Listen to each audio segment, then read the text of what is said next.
Okay, so let's start. Welcome, everyone. My name is Caroline. I work with marketing communication at Hopsworks. And today we're here with Jim Dowling, who is the CEO of Hopsworks. And he will present hybrid cloud on-premise LLMs with RAG and fine-tuning using Hopsworks. So without further ado, Jim, please go ahead and start the webinar. Thanks, Caroline. Let's go. So great to have you all here today. We're all really excited about LLMs, me as well, as many others. It's kind of like the third recent revolution, at least in my career, from the advent of AI in the 80s and 90s, and then to deep learning 10 years ago. And LLMs really feels like that kind of big breakthrough again. And it's really exciting. So I'm going to talk today about how we can fine-tune foundation large language models and how we can do RAG in one platform on Hopsworks. We'll talk a bit about some tooling. We'll learn a little bit about graph databases, of course, feature store for RAG, and then we'll look at fine-tuning with a framework called Axolotl. Before we get started, Hopsworks, we're a company that build a platform also called Hopsworks for machine learning. It's an MLOps platform with the industry's first feature store for machine learning, but it also supports feature engineering, model training at scale, and model inference with K-serve. And it helps you and your organization improve your speed to production with models, with machine learning. So let's have a look at the agenda. We'll get into it straight away. I'm going to talk a bit about fine-tuning and RAG at a high level, so why we want to fine-tune foundation open source large language models, why we need retrieval augmented generation, the benefits of these open source foundation large language models, and then we'll get into some details about how we can do actual fine-tuning with the Axolotl framework on Hopsworks, how we can do retrieval augmented generation on Hopsworks, a little bit on model theory on Hopsworks, and a little bit demo of how we have built a system where you can put PDF files in a Google Drive and then ask questions on them with, in this case, a Mixtral model. And we use retrieval augmented generation to index those PDF files and add them to our queries. So that's the basic agenda for today. So let's get started by looking at fine-tuning and RAG, or retrieval augmented generation. So large language models are fantastically powerful models of language, and by implication, they're also models of the world. They have been trained on trillions of tokens of public data and potentially private data as well. And that data gives them a very rich understanding of the world, because language basically models the world. Now, what large language models do not have is a model of your data. So if you have private data that's not publicly accessible and hasn't been scraped by the existing large language models, then you can benefit from fine-tuning one of these large language models with your private data. We'll get into the benefits of it in a minute, but basically you can think of it as being that the large language model will learn to speak the language of your data. It'll be able to adopt the tone and prose that your data has. And then finally, the large language models are trained at a particular point in time, and they do not have knowledge of what's happening at the moment. So real-time knowledge of what's happening in the world, or historical knowledge of things that have happened since the model's been trained. They also don't have context about what's the action you're taking in a particular application. That data is not available for them either. So that's where we use what's called retrieval augmented generation to improve the large language models by giving them some extra information in the prompt when we query the large language model, so that they can reason about that information and answer questions with it. We're going to do that in the context of the PDF indexing large language model application later. So the point where you have extreme power here is RAG fine-tuned large language models. So as many of you know, the very largest large language models, such as GPT-4, with its roughly 1.2, 1.5 billion parameters, perform extremely well on many tasks. But they're also very expensive to use, and you may not be able to use them because they're your organization maybe is not allowed to send its data to OpenAI. It has to keep the data in-house. So in that case, you can also get similar performance to a very large language model like GPT-4 by fine-tuning an open source foundation model on your data. And then in that case, we can get similar performance to the very expensive large language model, but on a model that maybe potentially can run on a CPU. We're going to look at Mixtral 8 billion later, which doesn't need necessarily a huge amount of resources to run. If you want very good performance, yes, a GPU, but you don't need multiple GPUs. Okay. So I gave you a couple of arguments as to why you might want to have your own large language models. If you want to host your own large language models, not just fine-tune them and train them, you can get additional benefits of what we call data sovereignty. The data won't leave your organization. If you have a cloud account or if you're on-premise, no data will leave there. And it also helps you if you have regulatory issues you have to comply with, that maybe you're in a sensitive industry, and in that case, data maybe is restricted from leaving a particular geographical area. Then hosting your own model, your own large language model, can help you be compliant. And also, of course, if you fine-tune a large language model and you're in a specific domain where you have to be very careful because of, let's say, the brand of your company, you want to make sure that no mistakes are made. That's where fine-tuning models can really help ensure that you put guardrails on the models that you fine-tune. There are benefits from cost and performance. You can have models that give responses faster. Smaller models can give faster responses than the large language models. So GPT-4 is quite slow if you've used it. But if you use a smaller model with a smaller number of parameters, and a good example would be Mixtral 7 billion, which has a mixture of expert models. You have 7 billion parameter models. They're all queried in parallel, and it keeps the latency lower, but you still have more parameters than you have in the classic 7 billion Mistral. You would have, I think, 48 billion parameters in it. And also then if you're going to use large language models intensively, that cost can add up over time. So you can have predictable costs by hosting your own models on your own GPUs. And of course, if you can have a small fine-tuned large language model that gives as good performance or better than a large language model, that can give you strategic benefit. Because you can fine-tune it on your data to give it a sustainable competitive advantage.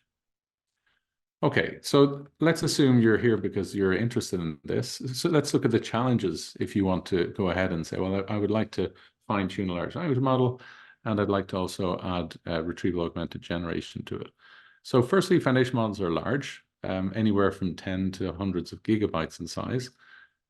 When you're training them, you can train them on a single GPU if you're fine-tuning with a relatively small data set, but to make them go faster, you may need to add more GPUs in what's called data parallel training. If your model doesn't fit on a single GPU, and the largest open source models now, like Llama 70 billion and Falcon 150 billion, do not fit on any GPUs that are available today, you need to have multiple GPUs to train them. That's what we call model parallel training. And if they don't fit on a single GPU for training, they don't fit in a single GPU for inference, so you'll need model parallel inference as well. When you're adding external data to your prompt to enrich it, and that's what we talk about in RAG, typically people associate that with a vector database. I'll talk as well about the feature store. So we'll see that Hopsworks has both a feature store and a vector database. And then Hopsworks, we'll look at that, can obviously run in the cloud as a managed platform or on-premise. So we'll see how Hopsworks handles all these particular challenges of building RAG FT LLMs. And this is the high-level architecture for Hopsworks. There's a lot of detail in here, but I won't spend a huge amount of time on it. Basically, when you're building a RAG FT LLM, you'll need to build 3 programs. You'll need to have a feature pipeline, and the feature pipeline will take your data. And today we'll look at PDF files, and you can take that PDF data, you can chunk it up. Chunking strategies could be by page or by paragraph, depending on how dense the data is, how many characters are per page. And then you write that data. We'll write it today to some feature groups, and the columns in those feature groups will be indexed in a vector database. So transparently to you, you won't need to work with multiple different databases. You just say, okay, I have a feature group in Hopsworks. I'm going to write my chunk data there, along with the other features related to that data. And it'll all be stored in a single table transparently to you, and you'll be able to query that using an approximate nearest neighbor index.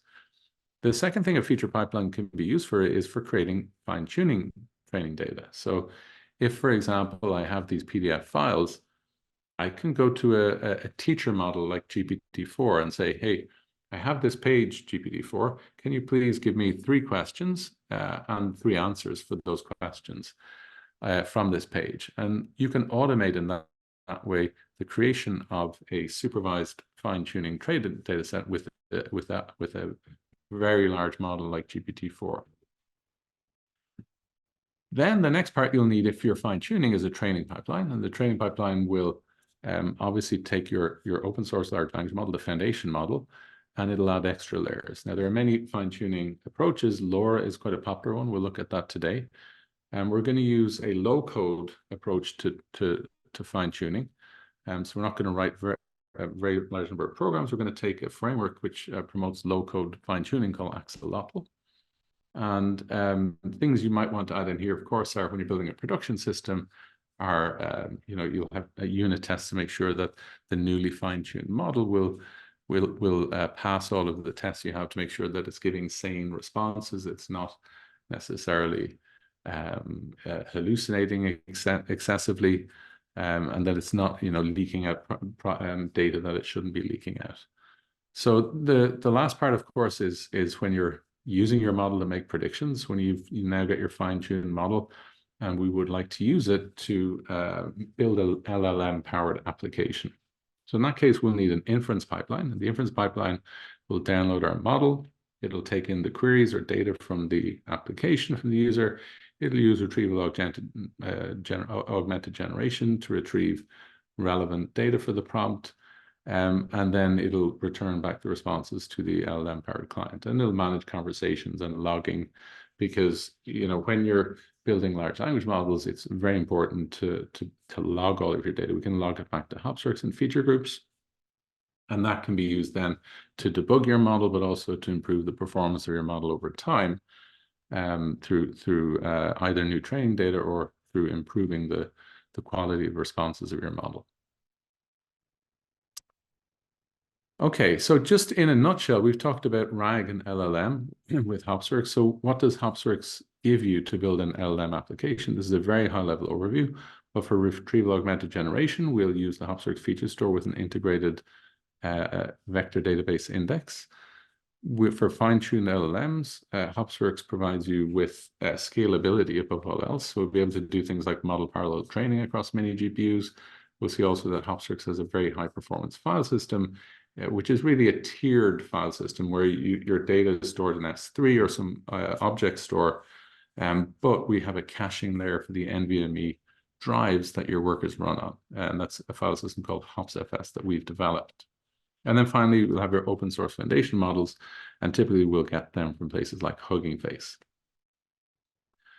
So the talk is about managed in the cloud or on-premise large language models. Hopsworks can be deployed in the cloud using a control plane. So we have a control plane called managed.hopsworks.ai. In this place, you can, if you're on AWS, for example, you can create a cross-role account, which will enable Hopsworks to deploy a cluster in your cloud account, and it will be completely encapsulated inside your platform. Everything runs inside there, except some status checks will come out so that the control plane knows if your cluster is alive. And the control plane will also be able to execute commands such as stopping your cluster, scaling it up, scaling it down, and doing backups, creating backups on it. So this is what you call a bring your own cluster architecture. And it's a popular way of building managed cloud applications. Another way to deploy Hopsworks is on-premise. So Hopsworks can be deployed completely in air-gapped environments. It currently is deployed on virtual machines. So typically you would have some sort of virtualization infrastructure, but soon we're going to have support for Kubernetes as well. So it's exactly the same platform you get, whether on cloud or in the cloud or on premise. Hopsworks is the same basic platform. So let's get started and look at fine tuning. I'm going to talk a bit about Axolotl, and I'll give a demo before we move on to RAG. So why do we fine tune a model? I gave some points already, but you can fine tune a model because if it's an instruction following a model, for example, you can make sure that the model will better follow instructions. So maybe you think that the responses given by GPT-4 tend to be very long. Instead of doing a lot of prompt engineering to say, well, don't write an answer that's too long and don't write it too short, you can basically fine tune to ensure that the model gives you the kind of response you want. And it may be the case that you also need to give responses that are not going to be used by humans. So if you want to respond, for example, with a JSON object, or you want to have some function that you want some client to use, fine-tuning enables you to do reliable output formatting, which is very important. But also if you're a large organization, an enterprise, and you're going to use your LLM as a way of interacting with your users, you might want to give that LLM a unique voice. You might want to make sure that it talks like your customers, it talks like your brand, and fine-tuning will enable you to get there. So little caveat with fine-tuning, you can't do everything with fine-tuning. So if your model has learned something in language, you can't typically unlearn that with fine-tuning. It's very hard to relearn concepts. So think of it as being a layer that's layered on top of the existing kind of foundation model. And in practice, with techniques such as LoRa, that's what we have. We have the static parameters from our foundation model, and then we have this parallel set of layers that we're going to train with a very small number of weights, because the number of samples that we'll train with will not be very, very large. On the order of thousands generally tends to work quite well. Okay, so the basic tenet of fine-tuning is that large language models, as we know, are trained on trillions of tokens these days. They're very expensive, and they're a lot of work. So only a few organizations globally train these models, and thankfully many of them are available open source. So today we're going to look at Mixtral, which is trained by a company based out of Paris in France.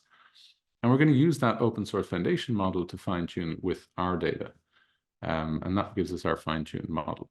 So typically, the type of fine-tuning we perform is labeled data. So it's supervised machine learning. And we'll have a supervised machine learning data set. So in order to have a supervised machine learning training data set, we need to create question response pairs for supervised fine-tuning. I mentioned that you can do that with the help of a teacher model such as GPT-4. You can do it obviously by hand, which is a lot more maybe time-consuming and expensive. Or you can semi-automate, where you have, for example, GPT-4 generate question-answer pairs for you, and then have humans validate and go through those to make sure that those answers are appropriate.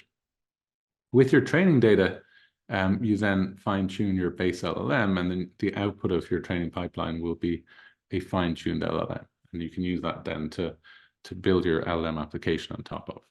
So you need some infrastructure here for this. So the training data that you create, we'll see that we're going to store it in a feature group in Hopsworks.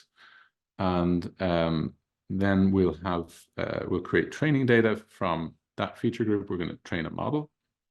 And we're going to fine-tune it. And some of the things that happen in the training pipeline, apart from the obvious fine-tuning, is that you'll have to encode the text. And some of the things you need to be careful of, and this is where our platform can help, is ensuring that, for example, the same text encoder is going to be used in your training pipeline as in your inference pipeline. If you don't, if there's a change, you can have what's called skew. So for example, if we're using Axolotl to perform our training, well, we're dependent on the text encoder that comes out of Axolotl. If you use Hopsworks and you used a feature view, you could, do that as part of how we read the training data from the platform, and then that would be consistent with inference. So there's a couple of different approaches to it, but it's just something to be aware of. So why is Hopsworks different for fine-tuning? What are the unique benefits of Hopsworks? Well, in particular, one of them is our file system, HopsFS. Now, we've seen this at a couple of different companies that have been introducing solutions here. So Anyscale have introduced a way where you can take the data from S3 and cache it on NVMe disks and workers. And then when you're finished, obviously, this is just for reading.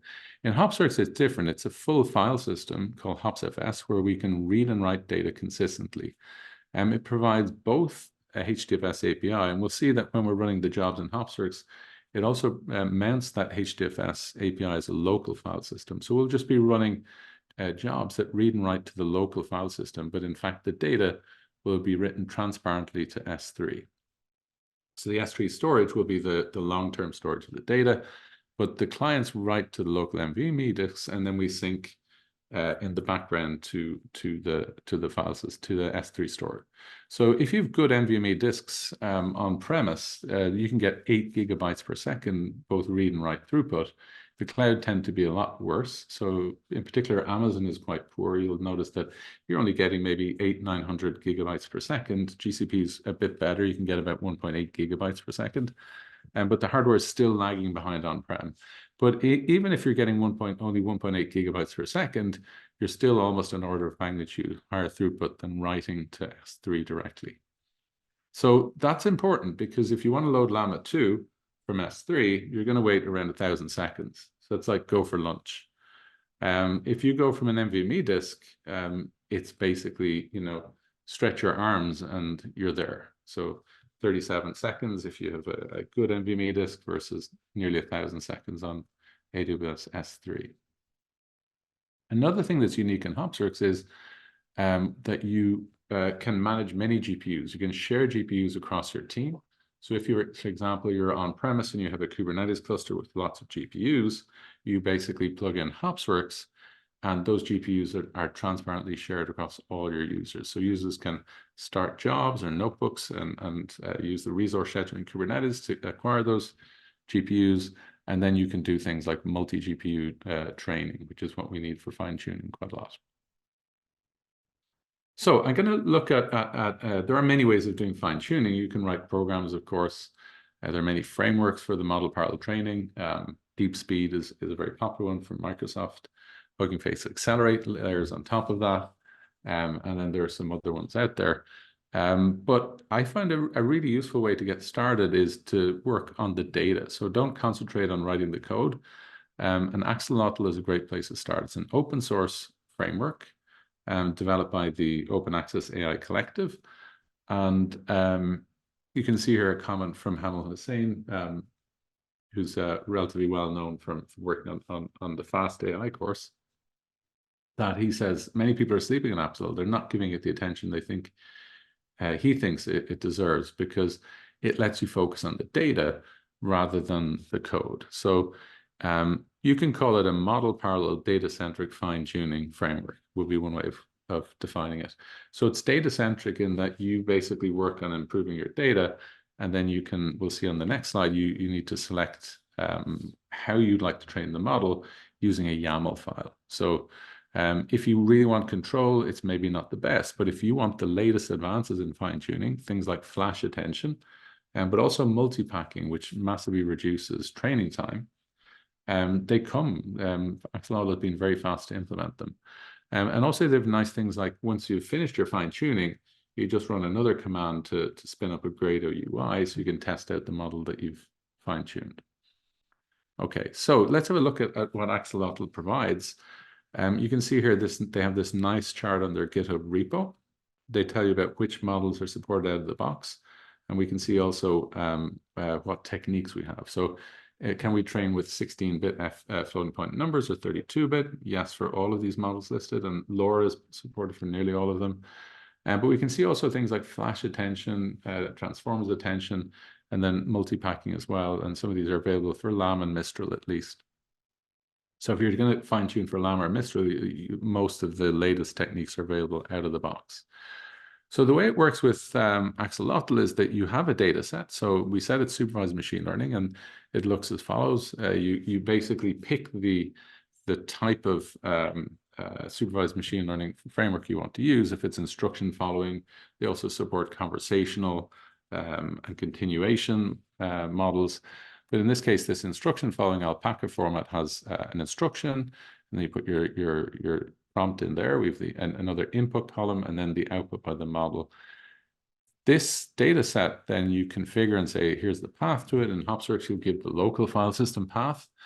And then you can basically, talk about the format of that model and so on. So they give you a lot of examples out of the box for Mistral and Llama. They're very nice. There's a very large config file where there's, as many parameters that can be configured. So the kind of things I started to configure is I might reduce the batch size because I get an out of memory error. When I start training, I didn't have enough GPUs. And then there's other techniques like, gradient accumulation to reduce the amount of memory you need, and so on. So once you've decided in your config, then you call it accelerate launch, Axolotl train. So accelerate is the accelerate framework. And for inference, you can then call Python -m Axolotl inference. And there's also an option to run radio, as I mentioned already. So what I'm going to do is I'm going to go straight in. We'll have a look at Axolotl on Hopsworks. So we're not going to look at this one. This is our documents, by the way. We can have a quick look at this. This is some of the training data that you can have. We've got some embeddings that we've computed for our PDF documents. You've got the text for the pages. We chunk by page in this example. But I'm going to go up just to show you a basic intro to fine-tuning with Axolotl. So in this case, I will start with what did I do? Well, the first thing I did was I cloned Axolotl in Hopsworks. So we cloned Axolotl from the GitHub repo. This is the GitHub repo here. And there's quite a long introduction to it. So you can find out a lot more on Axolotl there. That was the first thing I did. And then I had a bunch of Python requirements to install. And as you know, this is the hairy part, because if you look at the requirements, you'll see that it's very long. We don't need all of these. The way Hopsworks works is that we have these projects in Hopsworks. You can see I've got 4 different projects. Each project has a base Docker image. So we have a base set of libraries installed, things like the file system in Hopsworks and default versions of Torch and so on. Basically, I need to install a bunch of libraries. So some of these were here already, and some of them we're going to add. So Ram had his hand raised. So let's see if we have a question at this point from Ram. Ram, are you able to unmute your mic, or do you want to ask the question in the chat? Okay, you can ask the question in the chat. I think if you want to, we can take it from there. Okay, so basically, let's have a quick look at the requirements. You can see there's a lot of them here. And we don't need all of these. So I removed, for example, I'm not going to use the remote file systems or TensorBoard. And there's a bunch of other ones that I didn't go through and used. The other thing, of course, is that because it changes very frequently, it is available on PyPy, but I tend to install it from the GitHub link here. So we have just directly install it using this command. So in Hopsworks, you would install that because it's not. In Hopsworks, we can install libraries. You can see from here, we can install pip libraries, conda, for Git. So then you put in your typical Git URL. But in this case, it's a custom command. So I just run it in here because you can see I have also some extras that I want to install. So then you can just run that there. We have a question here from Ram. Shall we have a model interacting it with personal data and the live data from the internet together at the same time? Well, this is the example I'm giving will be. I'm going to give an example later on for RAG, which is where we put PDF files in the Google Docs, and that's data on the internet. That's going to be interacting with a model later. But in this case, what I'm doing is fine-tuning a model to start with. So we need to install our dependencies. And once we've done that, then I started a notebook. So this is actually running at the moment. And when I started in Hopsworks, I needed to give it some GPUs. So I just gave it 1 GPU to get started with here, but I gave it quite a lot of memory because I don't want an out of memory error. So I gave it 120 gigabytes. That's quite a lot. And you can see I've still got a couple of GPUs free in this cluster. But let's have a look at the training. The training is ongoing. I can talk through it. This is Axolotl here. So you can see how we can run it in a notebook. You can also run it from the command line here in Hopsworks. If you want to open up a terminal, you can run it. But here I just called accelerate launch, and we ran, in this case, I'm just taking an example to show how fine-tuning works. Axolotl starts up, and it downloads quite a lot of, in this case, it's downloaded the Llama 3 model, and you can see it takes quite a while. It's going through the epochs, and let's see how far it's gotten at the moment. It's at 22%. So fine-tuning is not super fast. This particular GPU that I have here, you can see here that it's an NVIDIA RTX A6000. This is running on-premise in an air-gapped cluster. And when it's finished, what I can do is I can call accelerate launch inference on the model that's being trained. And if I pass in the Grado flag, I'll get a nice Grado UI, and then I can query the model to try it out. Okay, so that's basic, very simple overview into how we can use Axolotl to train it. You can see that I didn't write any code. I just called this line here. So what was it that I was able to actually control?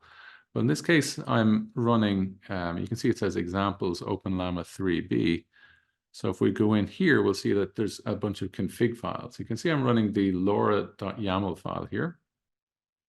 I'm just going to say, okay, answer live. So if we look at the LoRa.yaml file, we can see there are a lot of parameters that you can configure here. So this is really configurable. The base model will be downloaded from Hugging Face. And you can see that the data set, I took just an existing data set, but if you want to have your own data set that you push in here, you just put the path into it, and then we have the type of, in this case, it's alpaca instruction following. But if you go down here in their repo, in the GitHub repo, you can see we've got not just instruction, but we've conversation types. There's also completion types, and there's a bunch of other formats supported here. So there's a lot more parameters related to LoRa itself, and 1DB, so weights and biases, is integrated. That's often very useful if you're going to track your training to ensure your loss is dropping over time. And then there's a bunch of other parameters related to LoRa. And we have this other config file here, which is even more details related to this Llama 3 billion model. So I can, so one thing I did here was I just reduced the number of epochs when you're getting started. I think it was 4 epochs by default, and I reduced it to 1. And you can increase or decrease the microbatch size. So if you don't have a huge amount of GPU memory available, you can reduce that to 1 or 2. And gradient accumulation steps are another way of ensuring that your model throughput goes faster, but then it'll offload the gradients to ordinary memory. So we have another question in here from Tom. What data are we training Llama on right now? We're trying to make it better doing. So I'm just showing a basic. So Tom's question is, what are we training on here? So let's go, and I'm just showing how to get started with Axolotl and with the example. So in this case, I'm just training, you can see, on the Open Llama 3B model. So the data that it's training on, if we look in the config file, we can see here that this is basically the data that will get downloaded. So you can go ahead and look up that. So it's a very simple instruction following data set. And it's also the same, it's repeated in here. So this is a supervised fine-tuning data set. And you know, whatever data set you use to train on, you basically need to, as we said already, follow one of these particular formats. So these are the ones that are supported by Axolotl. So if you create your own training data set, you need to have it follow these particular formats. Okay, so that's basically the brief overview of how you do fine-tuning with Axolotl. And it's a very low-code framework, as we said already. It's really just about configuring things and letting the thing run. But that's the first stage of building a RAG LLM machine or LLM application. The next thing we need to move on to is then the retrieval augmented generation. And we'll go on to that now. So most people who think about retrieval augmented generation consider vector databases as the main place where you would store your data as an external data source for the prompt for your applications, your LLM applications. So for example, if you have a QA chatbot, prompt will come in, and then we'll go to either a vector database with the prompt string, and say, show me similar strings, and you'll get back then those chunks of data that you'll put in your prompt. But we'll also see that the feature store can also be an important source of external data information as well. It can give us real-time data, things that are being updated, and it can give us structured data from your enterprise. And once you've got this augmented prompt, that's the query that's actually sent to your LLM, and the response is sent to the user. So as I mentioned, with vector databases, you typically have an input question, which is your input prompt, and that's fitted into a prompt template. We saw the format that we had earlier. You'll get similar piece of text from your vector database, and then you'll go to your LLM and ask the full query, including this preamble, the prompt that you built from your vector database, along with the question.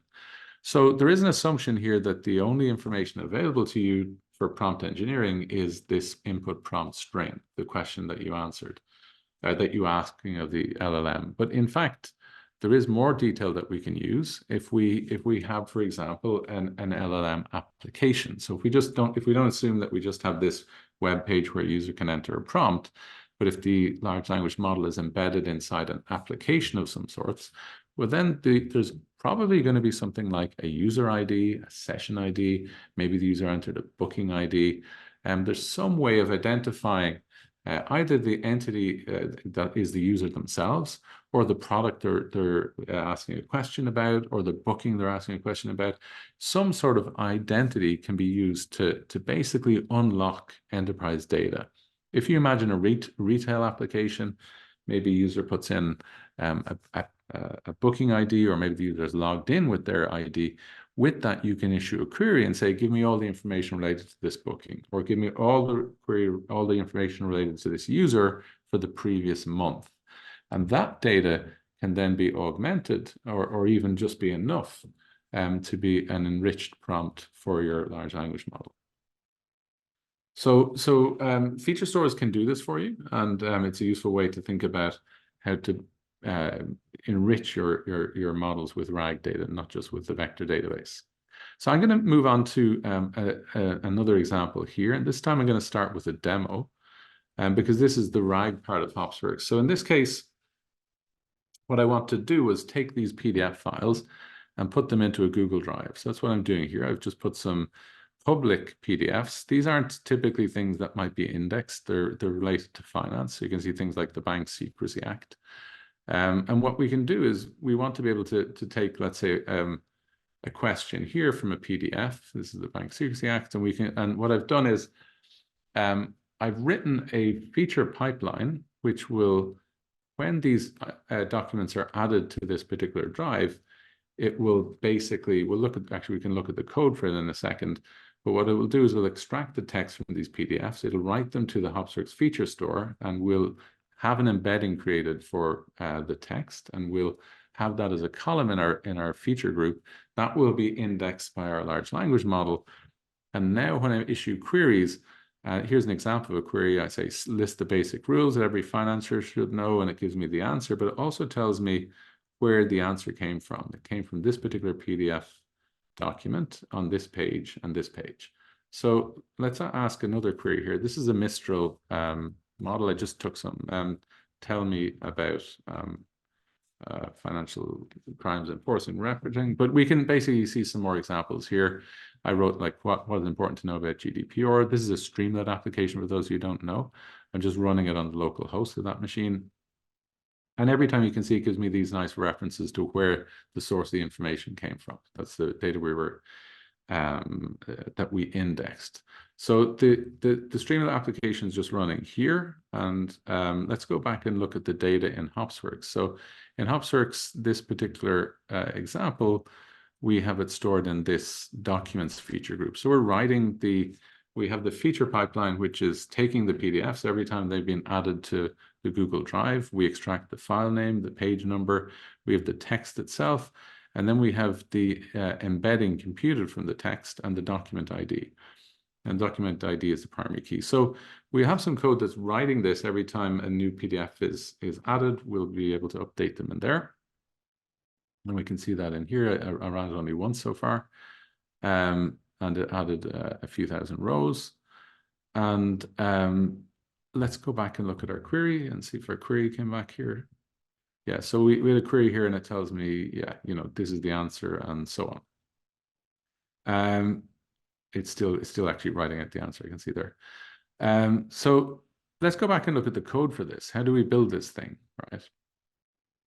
So we'll start out with the feature pipeline. So if you remember when we talked earlier, we said we have this feature pipeline here, which is going to take, in this case, the PDFs from our Google Drive. It's going to chunk them up and write them to our feature groups in Hopsworks, and they'll be indexed by the vector database as well. So that program looks as follows. It's called feature backfill. What it does at the beginning is we're going to use PyPDF2 to extract the data from the PDF files. We're going to use as to create the embeddings from that text. We're going to use sentence transformer. And so what we do here is we're going to download from this folder in Google Drive. We download the files. That code looks like this. So we're downloading the files into our folders. We're authenticating with Google Drive. And then we're downloading the files. These files, when they get downloaded, will be stored in here in our notebook in Jupyter, but that's also stored in our file system in Hopsworks. So everybody who's logged into Hopsworks will be able to go in here and go into the same directory. We're all working together in a collaborative manner. And we'll be able to see, okay, these are the files and here's some of the data and so on. So we can see these were downloaded in here, but they're available from within here as well. Okay, so let's look at the back to our code. We have a question. So is this demo just returning content within the PDF, or the answers enhanced in any way? So what the demo is doing, Shivani, is that when you issue the query, it's taking the query, going to Hopsworks feature store and saying, find me the most relevant matching chunks of data from our PDF files. And then it's the LLM is using that data, it's adding that to the prompt. So it's adding that data to the prompt. And then the LLM is reasoning about the answer. So it's able to say, hey, I found the answer in this chunk. And this chunk of data is, by the way, on this PDF file on this page. So we get then the answer isn't just saying, hey, I got an answer to the model. It's saying, I found this chunk of content on this particular PDF file in this page. So you're able to refer back to where you get it from. Okay, so in this case, we download the files and then we process the PDF files. We're basically extracting the data from them and we're storing them now in a pandas data frame. So we can see here we've got the file name, the page number, the text. What we could have added to this, of course, is if we had a different chunking strategy, we can add the paragraph number, which would probably be useful because we end up with some of the PDFs have quite a lot of text in them. So you can see here, this is we end up with 1,600 rows. It's not huge. And then we want to create embeddings from this text. So this is the text that we've extracted from the PDFs. So what we're going to do is just take from the sentence transformer library, we're going to take this particular model and we're going to create the embeddings with it. So this we're basically calling model.encode on the text, and we're going to get back a new column in pandas with the embeddings. We create a document ID as well. And now we finally have a nice pandas data frame that has every page indexed in this pandas data frame with the file name, the page number, the text, the embeddings created with it, and the document ID.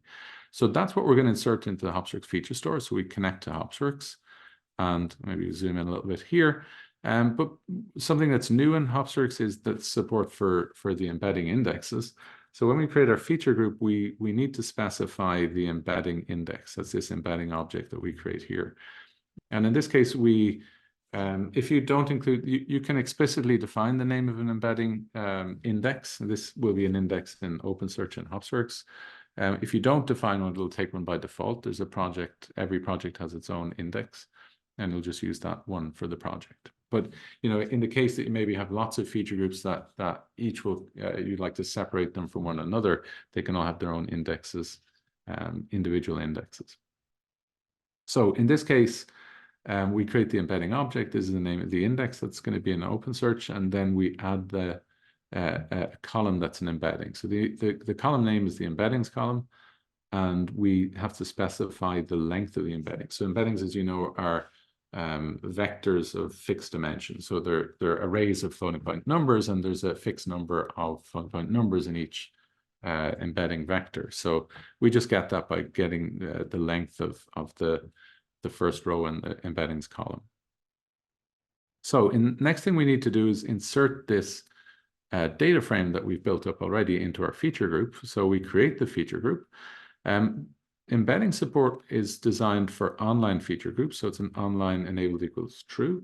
Currently, we don't support embeddings for offline tables, so we've got only offline feature groups, or there is no embedding. Embeddings is typically an operational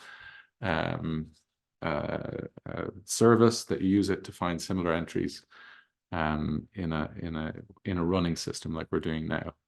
So then we insert the documents, and it gets updated within our embedding index. And in this case, because this is just a backfill job, we just want to make sure everything is okay, test it out. So what we're doing now is we're creating a feature view. So a feature view in Hopsworks is what is the interface to our model. It's the selection of features that are input to the model, but also, if it's a supervised machine learning model, the target or label column with the output.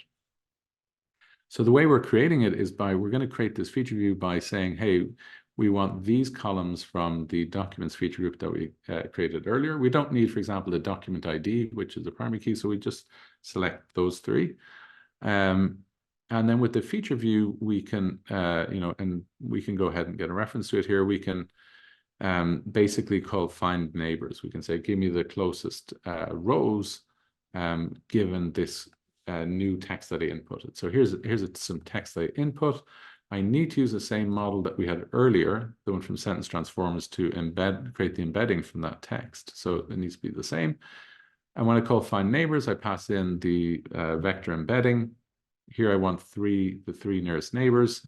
And then if I have a feature group with multiple embeddings, I have to specify which one it is. And say this is the particular embedding that they're interested in. We have another question. I'll take this while we're here. Somebody said, we'll be happy to share. Oh, we'll be happy to share the event recording. Yes, the event recording will be shared with people after the event by email. Okay, so that's basically the how it works. It's really nice to have all this integrated, nice structured data. We saw you can preview it as well in the platform. We can see our feature groups that are created and storing all our data. And yeah, so that's basically it. So that's the kind of the demo, and then another way we didn't have time to do this today, but let's jump ahead. In the example that I showed you, where we had oh yeah, I forgot to show you one more thing here. So the model that I trained, and the models that you can put in here. This is one I looked at earlier. Hopsworks, of course, has not just a feature store, but we have a model registry, and we have model deployments. So in this case, the model, let's have a look here. Yeah, we have a Mixtral model in here. So I just refreshed the screen. My internet's gone a bit slow. So in this case, I have a couple of versions of Mixtral that I stored in the Hopsworks model registry. So, there are many model registries out there. So it's Hugging Face if you're on the open internet. There's MLflow. Hopsworks model registry is nice in the sense that when we train a model, fine-tune a model here, it's not going to upload that model over a REST API. If you're going to set up, for example, MLflow, you have to configure the storage, and then you configure all the access control. This model registry is optimized for K-serve, which is the model serving framework that comes with Hopsworks. And you can store really large models here efficiently. And you can also have your model evaluation metrics. So in this case, this version of Mixtral is stored in the local file system. And you can see it's pretty huge, right? we've got, it's split up into these files of 4.6 gigabytes in size. So it's about 30 gigabytes there. So we have no problem storing these massive models in the file system because of some of the performance we looked at earlier. But once you have a model, you can deploy it also behind a network endpoint. So Kserve is pretty much the de facto open source model serving framework for Kubernetes. Hopsworks has built-in support for it. Many people who start out think, well, I'm going to just, do quick and simple and easy. I'll have a fast API, containerize my model, and then you can issue inference requests on it. But it's not quite that simple in practice, right? So when you have to build like a production quality model serving infrastructure, an inference request will come in, and in the case of large language models, we won't necessarily just have the prompt as the input. We saw already that we might like to have a user ID or a booking ID. There may be some other information related to it. And with that booking ID or user ID, we can go to the feature store. We can get all the recent information for RAG. And we may need to featureize some of the data as well as it comes in. And then we'll augment the prompt and make the requests on the model. Now, if you're serving very large language models, there are a lot of good ones on the internet, but if you're on premise, what's the best way to get started? We think Triton is pretty good. So Triton comes as a backend to Kserve. It's NVIDIA's open source large language model serving framework. And it works very well with many GPUs. So if you have a large 70 billion model, Llama 2 model, you can serve it on Triton quite efficiently. And then when your responses come back, it's not just a case of just maybe returning them. You, of course, have to log. We want to log all of these inputs plus responses. We also maybe need to have guardrails to ensure that the responses are okay. And you maybe have to filter out data as well. So there's a lot more to it.